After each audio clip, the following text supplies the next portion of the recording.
पिता के, पुत्र के और पवित्र आत्मा के नाम से आमीन। ये ईश्वर तुझे पिता के, पुत्र के और पवित्र आत्मा के समान प्रत्यक्ष हुए। हम धन्यवाद करते हैं तेरी इस प्रशंसा के लिए और हम धन्यवाद करते हैं कि तूने हमें समय दिया कि हम तेरी आराधना कर सके। इसके बावजूद कि तेरी स्थिति सारे सरदूत और सारे जो परलोक में करते हैं, तू चाहता है कि हम भी तेरी स्तुति करें, इसलिए हम तेरी स्तुति करते हैं। तूने जो सृष्टि की रचना किया, नाम सभी के ऊंचाई पर है। सारी सृष्टि के साथ साथ हम मुझे नमस्कार करते हैं। इस आराधना के प्रति महिमा मिले और यहाँ के हर एक विषय पर तेरी आशीष रहे, प्रभु के नाम से मांगता हूँ, आमीन। हे प्रियजनों, जो प्रभु में हो, जब हम अति पवित्र परमेश्वर की उपस्थिति में आते हैं और पूर्ण रीति से इस आराधना प्रवेश से पहले हमारी स्थिति जो पाप में से कबूल करना हमारे लिए अच्छा है। अगर हम कहें कि हमें कोई पाप नहीं है तो हमें कोई सच्चाई भी नहीं होगी। अगर हम अपना पापों को कबूल करके भरोसेमंद और धर्मी परमेश्वर है, अपने सारे पापों को क्षमा कर हमारे सारे अधर्मों से पवित्र बनाएगा। हम उसे झूठा ठहराएंगे अगर हम कहें कि हमें कोई पाप नहीं है तो उसका वचन हमें नहीं होगा। जो कहता है, क्या ही धन्य है जिसका अपराध क्षमा किया गया और जिसका पाप ढापा गया हो। क्या ही धन्य है मनुष्य जिसका धर्म के हवाले का न ले और इसके आत्मा में कपट न हो। आओ हम सब पापों कबूल करें। मेरे साथ कहिए, हे पवित्र परमेश्वर, हे पवित्र परमेश्वर, जन्म से कर्म से पापी है, हमारे ख्यालों से, दृष्टि से पापी है, सुनने से, बोलने से पापी है, बर्ताव से, क्रियाओं से पापी है। हमें कोई योग्यता नहीं, तेरी कृपा हम पर हो। हमें क्षमा कर, यह हम नाम से मांगते हैं, आमीन। जो पिता अपना प्रेम जब परम्पार है, विश्वासियों के पापों को क्षमा कर रहा है, वह हमारे पापों को भी याद में रहेगा। उस पिता की हम नित्य स्तुति करेंगे। कहे, पिता तू सारे पापियों को घृणा करना क्योंकि तू पवित्र है, लेकिन वैसे न कर, सभी को अपने करीब लेकर क्षमा कर रहा है। इसलिए हम आपको वंदित करते हैं, आमीन। कृपया बैठ जाए। प्रभु ने अपने पापों को क्षमा किए से उसे हम करेंगे। हे पिता, पृथ्वी अंबर से बढ़कर, सोने चांदी से बढ़कर यह जो महान उपहार जो तेरे पवित्र शास्त्र हमें दिया है, इसलिए हम तेरी स्तुति करते हैं। तू हमें स्वयं बताने वाली सारी बातें इस किताब में रखा है, इसलिए हम तेरी स्तुति करते हैं, आमीन। हमारी विश्वास की शपथ कहेंगे, मेरे सब साथ में कहेंगे। मैं यह मानता हूँ कि परमेश्वर का कोई आदि और अंत नहीं है, और मैं यह भी मानता हूँ कि वह प्रेम, न्याय, पवित्रता, शक्ति, ज्ञान, जीवन, स्वतंत्रता, सर्वव्यापकता जैसे शुभ लक्षणों के जरिए महातेजोमय के न्याय नित्य प्रकाशित हो रहा है। मैं यह मानता हूँ कि यीशु अपने रूप में मनुष्य के न्याय और अपने अनादि स्थिति के जरिए परमेश्वर के न्याय चलते हुए अनमोल वचनों से, उपकारों से, बड़े चमत्कारों से मेरे पाप, मेरी बीमारियां, मेरे दोष अपने शरीर पर लेकर मरने से और कब्र से तीसरे दिन बाहर निकलकर परलोक जाने के जरिए अपने प्रभुता और प्यार को साबित किया है और वह सभी के लिए विज्ञापन प्रार्थना कर रहा है। और मैं यह भी मानता हूँ कि वह दूसरी बार अपनी कलीसिया को लेने बादलों पर आने वाला है। जो छूट गए हैं वे 7 साल के परिश्रम में रहेंगे। फिर यीशु और यीशु का विरोधी के बीच जो युद्ध होगा, यीशु का विरोधी जो झूठा नबी है नरक में डाल दिया जाएगा। शैतान 1000 साल तक पाताल में बंदी बना रहेगा। उसके पश्चात प्रभु पृथ्वी पर राज करेगा। फिर वह सजीव एवं मृतकों को सुनवाई देगा। मैं मानता हूँ प्रभु जब शैतान को पाताल में से छुड़ाएगा, वह पृथ्वी पर आकर गोग मागोग नामक सेना अपने लिए चुनेगा। वह परमेश्वर से युद्ध करेगा और परमेश्वर के जरिए पराजित कर दिया जाएगा और परमेश्वर उसे नरक में डाल देगा। और मैं यह मानता हूँ कि इसके पश्चात वह सभी का न्याय करेगा और अविश्वासियों को नरक में भेज देगा। मैं यह मानता हूँ कि प्रभु यीशु परलोक में और भूलोक में भी रहेगा, क्योंकि पृथ्वी के सारे पवित्र लोग एक ही कलीसिया के न्याय है। इस कारण पृथ्वी पर लोक का एक भाग होगा। मैं पवित्र आत्मा को मानता हूँ और मैं यह भी मानता हूँ कि वह पिता और पुत्र के साथ एक परमेश्वर के न्याय रहकर कार्य कर रहा है और इनके उत्तेजना से ही पवित्र ग्रंथ लिखित रूप से आया है। इनके उजाला करने पर ही वह ग्रंथ समझ में आएगा। उद्धार जो पिता ने अपने उद्देश्य में रखा है, अर्थात पुत्र अपने अनमोल लहू से जो उद्धार रखा है, वह पवित्र आत्मा ही के जरिए विश्वासी तक पहुंचाया जाएगा। और मैं यह मानता हूँ कि वह पिता पुत्र के समान आराधना लेने लायक परमेश्वर है। मैं यह मानता हूँ कि अनंत जीवन, पुनरुत्थान और पवित्र लहू का सहवास है, आमीन। वचनों में हम लोग जाएंगे, कृपया बैठ जाएंगे।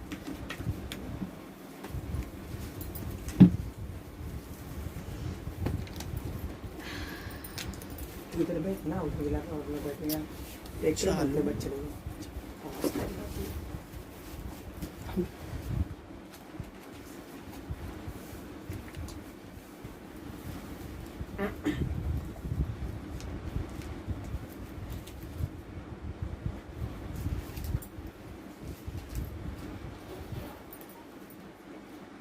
आज के दिन के लिए जो वचन पवित्र आत्मा के जरिए तैनात करके रखा है उसको हम ध्यान करेंगे।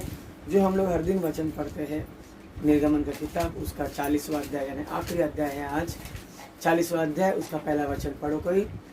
फिर यहोवा ने मूसा से कहा, पहले महीने के पहले दिन को तू मिलाप वाले तंबू के निवास को खड़ा करना। आमीन। प्रार्थना करेंगे। प्यारे प्रभु जी, मैं धन्यवाद करता हूँ पिता इस समय के लिए। प्रभु तेरा वचन कहता जब भी तुम नाम से खड़ा कर बात करो, तुम नहीं तुम्हारे भीतर में आत्मा बात करेगी। मसीहा मुझ निर्बुद्धि निर्ज्ञानी मनुष्य को प्रभु में सारी छिपा कर तू स्वयं तेरी आत्मा मुझ में समा कर तेरे बच्चों से, प्रभु जी सुनने वालों से, देखने वालों से तू ही स्वयं बातें कर। छोटी सी प्रार्थना, हमसे बात करना प्रभु यीशु मसीह के महान नाम से मैं मांगता हूँ, उसमें कबूल कर। आमीन। पिता पुत्र पवित्र आत्मा त्रिएक प्रभु की आशीष तुम पर, तुम्हारे परिवार, तुम्हारे काम काजों पर सदा सर्वदा बरकता रहे। आमीन। प्रभु की महान कृपा से निर्गमन की शुरुआत में आते आते आते आते हम लोग अभी कहाँ पर आ गए? आखिरी में आ गए हैं। मंदिर का काम शुरुआत करते करते करते करते आज के दिन कहाँ पर आ गया? आखिर में आ गया। सारे याजक के वस्त्र, याजक को लेकर, उपदेशों को लेकर, आज्ञाओं की तख्तियों को लेकर शुरुआती से आते आते आते आज हम लोग कहाँ पर आ गए? आखिरी में आगे आ गए हैं। तो इस आखिरी अध्याय में, आखिरी दिन में क्या प्रभु की आखिरी अध्याय के पहले वचन में प्रभु का एक बात है। क्या कहता है? पहले साल के पहले दिन में तो क्या कर? निवास स्थान खड़ा कर। पहले दिन को परमेश्वर कितनी अहमियत में देता है। मैं आप लोग से हमेशा बोलता था, पहला शुक्रवार, पहला सोमवार, आखिरी शुक्रवार, आखिरी सोमवार, पहला संडे, आखिरी संडे, साल का पहला संडे, ये हम लोग हमेशा ध्यान रखते थे। लेकिन इसकी सूझबूझ हमें नहीं होती थी। कोई भी दिन हम लोग वही दिन समझते थे, कोई भी टाइम हम लोग वही टाइम समझते थे। लेकिन ऐसा नहीं है। प्रभु का वचन इस अध्याय के सबसे पहले में ही शुरुआत में कहता है, पहले दिन में ही क्या खड़ा कर बोलता है? मंदिर को खड़ा कर। मंदिर को खड़ा कर। मंदिर बन गया। कोई भी चीज बन जाएगा तो कितना अच्छा होता है। और ये चीज जो है परमेश्वर के वचनों पर बनाई है। मत्ती समाचार में यीशु मसीह भी निकाला मत, यीशु मसीह भी कहता है कि एक बुद्धिमान व्यक्ति है और एक निर्बुद्धि व्यक्ति है। बुद्धिमान व्यक्ति ने चट्टान पर अपना घर बनाया, तो कितने भी बारिश आया, तूफान आया, आंधी आए, बाढ़े आए, परंतु उस घर को लगी, लेकिन क्योंकि वो घर चट्टान पर था, वो क्या हो गया? बिल्कुल भी नहीं गिरा। ये जो मंदिर है, ये स्वर्ग में से, परलोक में से परमेश्वर ने निकाल के अपने तरीके से, अपने बुद्धि और ज्ञान से बनवाया है। ये कोई नहीं तोड़ सकता है, ये कभी नहीं, ये नहीं गिर सकता है। ठीक है। और अपने व्हाट्सएप के ग्रुप के इसमें डाला होगा फोटोस लोगों के जरिए, तो आप देखो मंदिर किस तरीके से सुनहरा लगता है, कितना अच्छे से वो एकदम तैयार लगता है। तो मंदिर के 3 भाग होते हैं, वो 3 भाग भी तैयार हो गया। और आंगन, पवित्र स्थान और अति पवित्र स्थान, याजक भी तैयार हो गया, याजक वस्त्र भी तैयार हो गए, उनके बच्चे भी तैयार हो गए, सभी लोग तैयार हो गए। और परमेश्वर तो पहले से ही तैयार ही है। प्रभु हमेशा तैयार है, तभी कहता है कि मेरे नाम से 2 या 3 जहां होंगे उनके बीच में मैं हूँ। तो वो पहले से ही तैयार है दोस्तों। जैसे हम लोगों ने मार्कुस में पढ़ा, मार्कुस में हम लोग देखते हैं कि ये जो मंदिर प्रभु ने कितना पवित्र तरीके से बनाया है, इसका नमूना परलोक में भी है। वही नमूना प्रभु ने नीचे धरती पर लोगों को देकर बनवाया, क्योंकि वो उसका निवास स्थान है, वो निवास स्थान है दोस्तों। तो वैसे ही प्रभु के रहने के लिए ये चीज बनाया। इससे पहले आज के अध्याय में क्या है, जो पहले से ही प्रभु ने बताया था, वही बात ये अध्याय में है। और लिखा है, उसका विवरण लिखा है कि मूसा ने वही किया। संदूक रखा, मेज रखा, और लिखते थे अध्याय में कि मेज को और उसके सामानों को बराबर क्रम में रखना करके लिखा है दोस्तों। देखो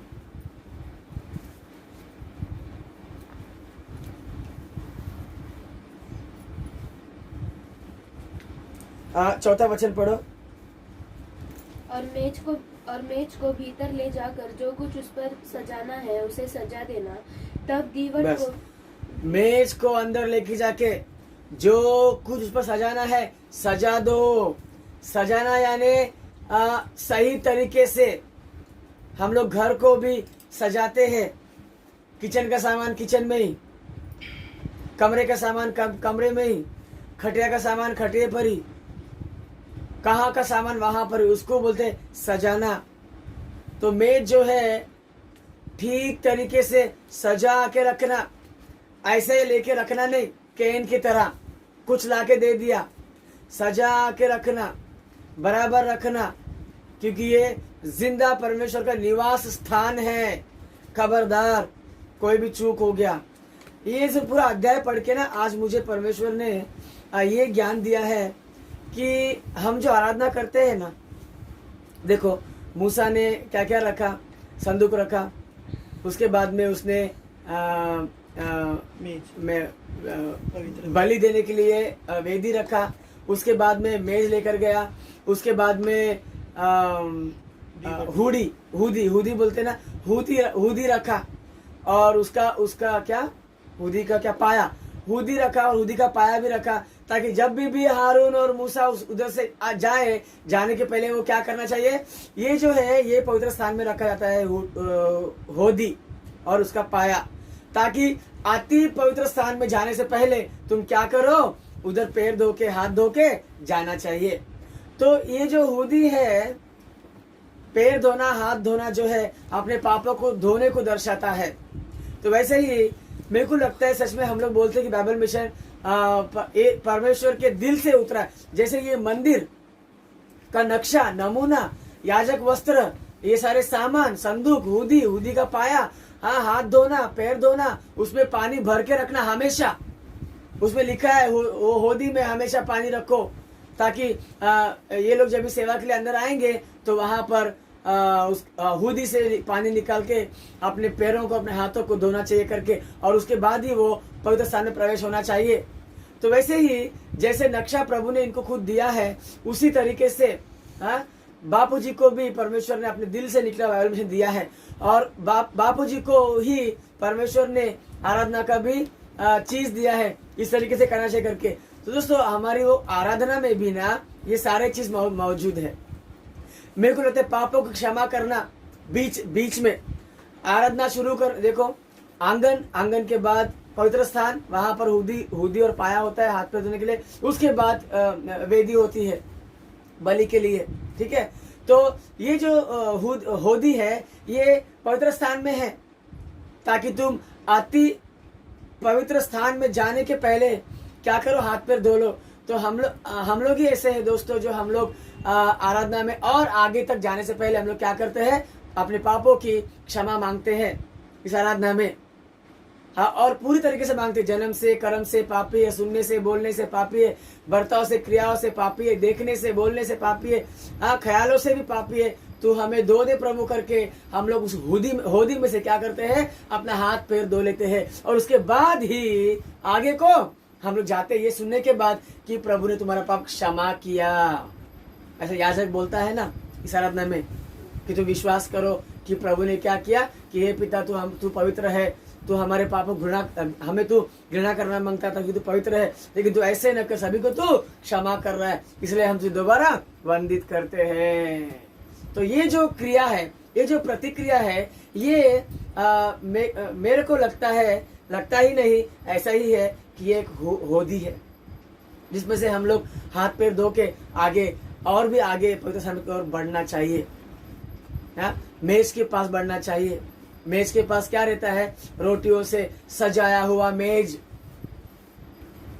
मन्ना से सजाया हुआ मेज, और वो मन्ना खाने का चीज है, उसके अंदर और भी क्या है, वो तख्तियां है, ताकि खबरदार तुम कैसे खा रहे हो, और मन्ना रोटी, वो तख्तियों में क्या लिखा है, प्रभु की आज्ञा लिखा है। वो आज्ञा को देख के, वो आज्ञा को पढ़ के, वो आगे स्मरण करके तुम क्या खाओ, मेज का रोटी खाओ। तो हम लोगों को उसकी आज्ञा को बिना याद किए, बिना स्मरण किए मेज की रोटी में हाथ लगा नहीं सकते हैं। उसी प्रकार से उसमें क्यों है वो संदूक में, तो इसके लिए दोस्तों ये सभी का याद करके स्मरण करके हमें करना है दोस्तों। तो ये है इस चैप्टर का। जैसे जैसे मूसा को प्रभु ने कहा वैसे वैसे हूबहू मूसा ने किया। और एक बात मैं आखिरी में बता दूं कि आखिरी में लिखा है कि परमेश्वर ने क्या किया उनको, मूसा ने आशीर्वाद दिया उनको। आशीर्वाद कब मिला दोस्तों? मंदिर पूरा होने के बाद मिला या मंदिर आधा होने के बाद मिला आशीर्वाद? मंदिर पूरा होने के बाद मिला आशीर्वाद। हम लोग उपवास रखते हैं 40 दिन का, बड़े मतलब एकदम फुर्तीले बन के उपवास रखते हैं। 4 दिन 7 दिन का होता है, बाद में हम लोग को बस टूट जाता है और हम लोग फिर भी आशीष की अपेक्षा करते हैं आखिरी में, बीच में तोड़ने के बाद। लेकिन यहाँ पर मैं आपको बता दूं, परमेश्वर ने मूसा के जरिए मंदिर का काम पूरा करने के बाद, पूरा पसीना निकलने के बाद, पूरा मेहनत निकलने के बाद, पूरा सब कुछ पूरा करने के बाद प्रभु ने क्या किया, उनको मूसा के जरिए आशीर्वाद दिलाया दोस्तों। तो आशीष जो है पूरा होने के बाद ही मिलता है। हम लोग आराधना में बीच में से आते हैं, आधे में से आते हैं, पहले में से नहीं आते हैं, तो पूरा कहाँ हुआ अपना आराधना? लेकिन यहाँ पर परमेश्वर के मंदिर में हम लोग आते हैं, लेकिन परमेश्वर का मंदिर जो है वो काम पूरा होने के बाद काम करने वाले के मेहनत का आशीर्वाद दिया गया वहाँ पर दोस्तों, बाद ही मिला। यीशु मसीह भी कहता है कि दाग के बारे में काम करने लोगों को लेकर आया, दिया उसने पगार, लेकिन काम पूरा होने के बाद दिया, बीच में से नहीं दिया। ठीक है दोस्तों, तो जो भी चीज़ है काम पूरा होने के बाद ही हम लोग आशीष की अपेक्षा करना चाहिए, ये हमारे लिए अच्छा है दोस्तों। तो मंदिर के अंदर याजक होना चाहिए। और याजक के वस्त्र के बारे में कल हम लोगों ने ध्यान किया था, आप लोगों ने वीडियो में देखा होगा। उसी सिलसिले में मैं थोड़े से समय आप लोगों को बता दूं। याजक के वस्त्र में एक बार हम लोग पढ़ेंगे 39वां अध्याय,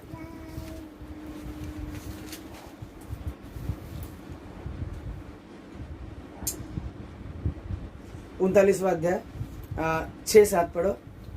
उन्होंने सुलेमानी मणि काटकर उनमें इसराइलियों के पुत्र के नाम जैसा छापा खोदा जाता है वैसा ही खोदे, और सोने के खानों में जड़ दिए, और उसने उनको एपोद के कंधों के बंधनों पर लगाया, जिससे इसराइलियों के लिए स्मरण करने वाले मणि ठहरे। बस ये 6-7 में लिखा है कि वो जो दो सुलेमानी मणि जिनके ऊपर याकूब के इस्राएली के पुत्रों का नाम होना चाहिए। वो मतलब ये 2 सुलेमानी मणि, 2 मणि कहाँ पर रखा है बोलते हैं? उनके कंधों पर, यानी इधर एक इधर एक। और उसपे क्या होना चाहिए बोलता है? इसराइलियों के बच्चों के ना इसराइलियों के इस्राइल के हिंदी में इसराइल के पुत्रों के नाम, इसराइल के पुत्रों के नाम उस दोनों मणि में, सुलेमानी मणि में जो कंधे की तरफ आना चाहिए वहां पर उनके नाम होना चाहिए करके लिखा है। और उसके बाद अगर हम लोग पढ़ेंगे 8-9 पढ़ो, 8-9-10। उसने चपरास को एपोद के सामने सोने को और नीले बेंजियोल लाल रंग के कपड़े को और सूक्ष्म बटी हुई सनी के कपड़े में बेल बूटे का काम किया हुआ बनाया।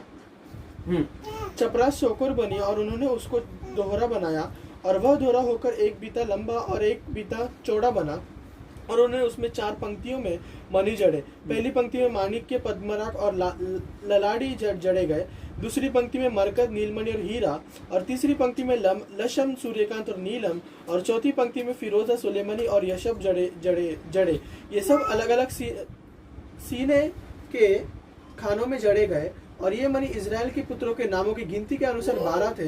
12 गोत्रों में से एक एक का नाम जैसे छापा खोदा जाता है वैसे ही खोदा गया। और उन्हें चपरास पर डोरियों के समान गूंथे हुए चौके सोने की जंजीर बनाकर लगाई। फिर उन्होंने सोने के 2 खाने और सोने के 2 कड़ियां बनाकर दोनों कड़ियों को चपरास के दोनों सिरों पर लगाया। हाँ, अभी हमने क्या देखा था? 2 सुलेमानी मणि कहाँ होना चाहिए? उनके कंधों पर, याजक के कंधों पर होना चाहिए। उसमें क्या होना चाहिए? इसराइल के पुत्रों का नाम होना चाहिए। ठीक है, 2 मणि में। और उसके बाद यहाँ पे लिखा है कि सीना बंद, यानी सीने पर, यहाँ पर वहां पे चौकोर होगा, वो 1 बित्ता चौड़ा 1 बित्ता लंबा ऐसा होगा।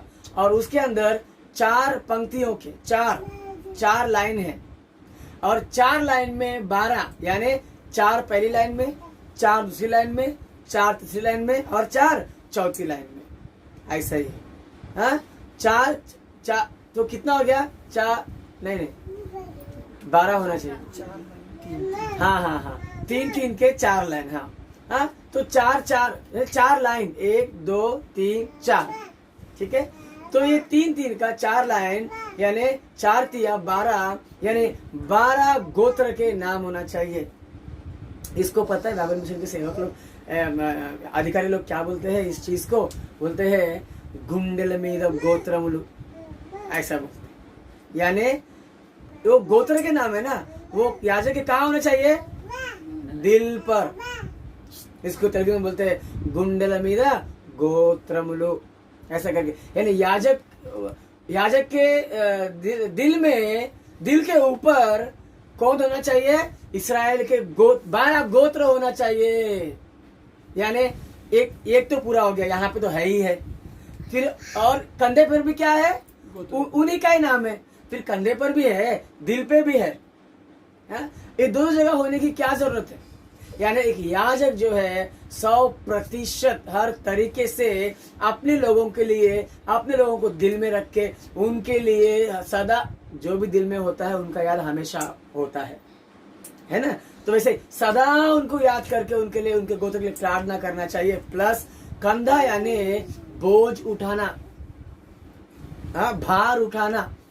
कंधा यानी क्या? भार उठाना। उस वक्त जब यीशु मसीह यरूशलेम को प्रवेश किया था, खजूर के संडे के दिन, उस दिन उसका भार किसने उठाया? एक गधी के बच्चे ने भार उठाया था। वैसे ही दोस्तों यीशु मसीह ने भी भार उठाया है। ठीक है, वैसे ही एक याजक जो है यीशु मसीह का प्रतीक आगे करके चलता है। ठीक है, तो क्या उसके दिल पे वो इस्राएलियों के नाम, गोत्र के नाम यहाँ पे होना चाहिए। चौकोर में। और उसी प्रकार कंधों पर भी क्या होना चाहिए? इस्राएलियों के गोत्र के नाम। यानी इस तरफ 6 और इस तरफ 6, इधर 6 इधर 6, क्या हो गया? 12। ठीक है, और इधर 3 का 4 लाइन है, वो भी 12। अभी बाइबल में हमने पढ़ा कोई मणि या कोई रंग डबल नहीं है। कोई डबल है क्या?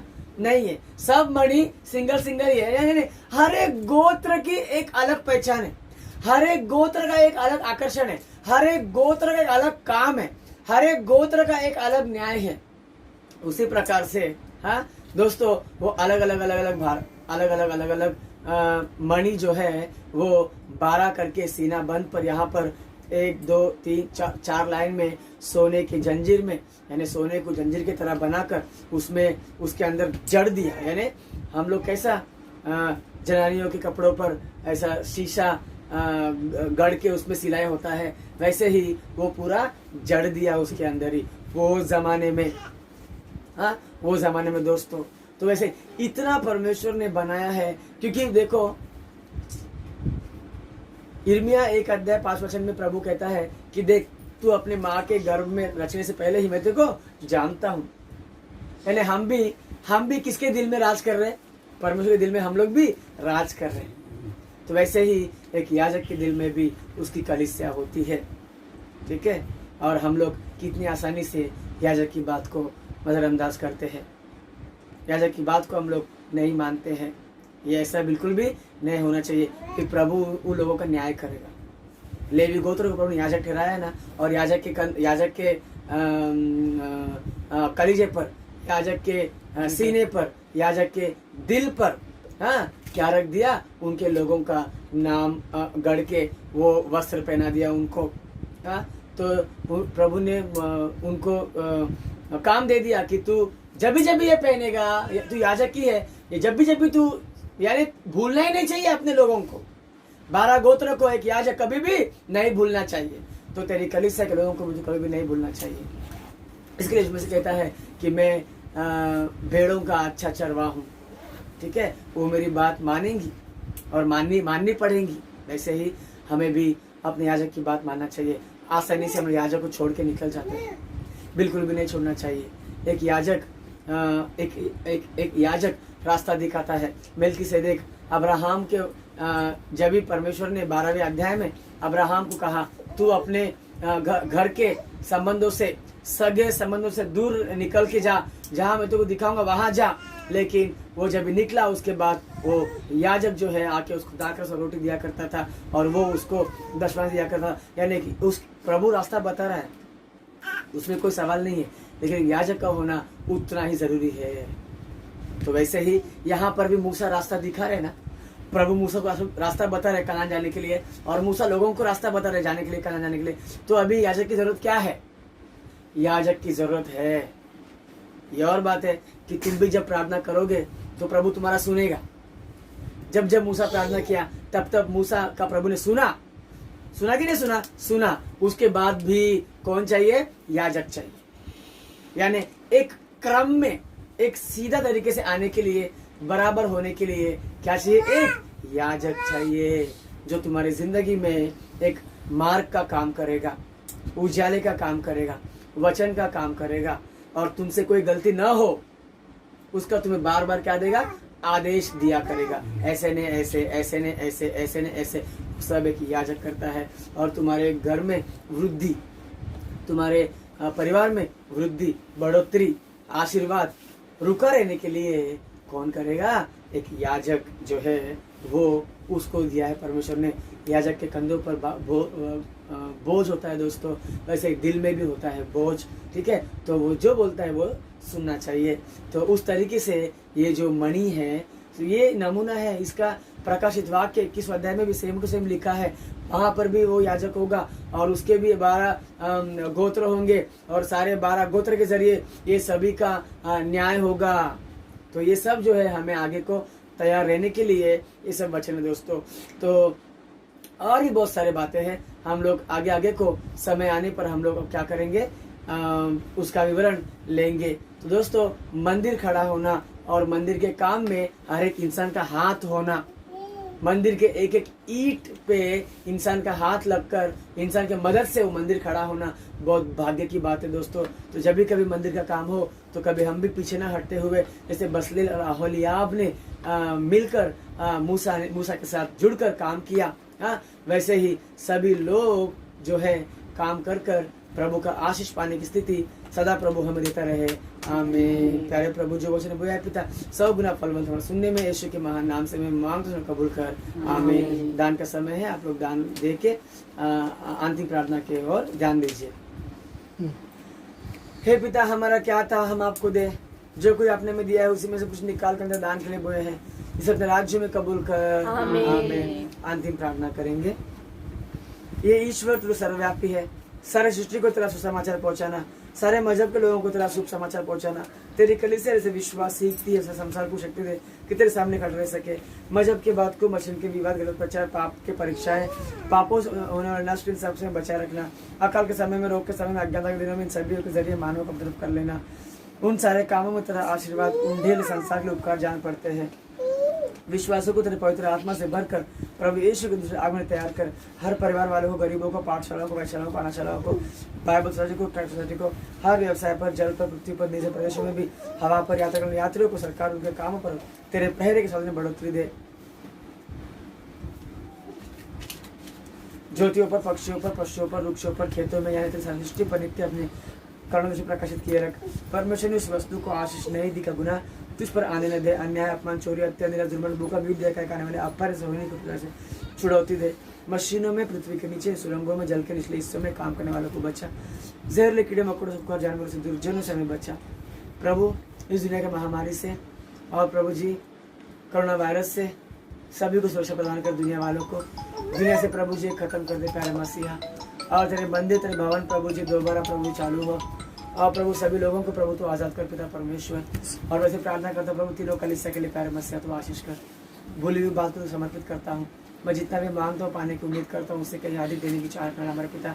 हमारे अंदर प्रार्थना को, भारी प्रार्थना को उच्च समय पूरा होने के लिए हमारी प्रार्थना स्तुति शीघ्र आने वाले प्रभु यीशु के द्वारा कबूल करके मांगते हैं। आमीन। हे पिता तू स्वर्ग में है, तेरा नाम पवित्र माना जाए, तेरा राज्य आए, तेरी इच्छा है स्वर्ग में पूरी से वैसे पृथ्वी पर भी हो। आज हमारे प्रतिदिन का आहार हमें दे, जिस प्रकार हमने अपने अपराधियों को क्षमा किया उसी प्रकार तू भी हमारे अपराधों को क्षमा कर, और हमें परीक्षा में डाला परंतु बुराई से बचा। तुझे राज्य पराक्रम और महिमा सदैव तेरी है। आमीन। प्रभु यीशु लोग की जय हो, इब्लिस के कामों का नाश। प्रभु यीशु लोग की जय हो, इब्लिस के कामों का नाश। प्रभु यीशु लोग की अनंत जय हो, इब्लिस के कामों का अनंत सर्वनाश।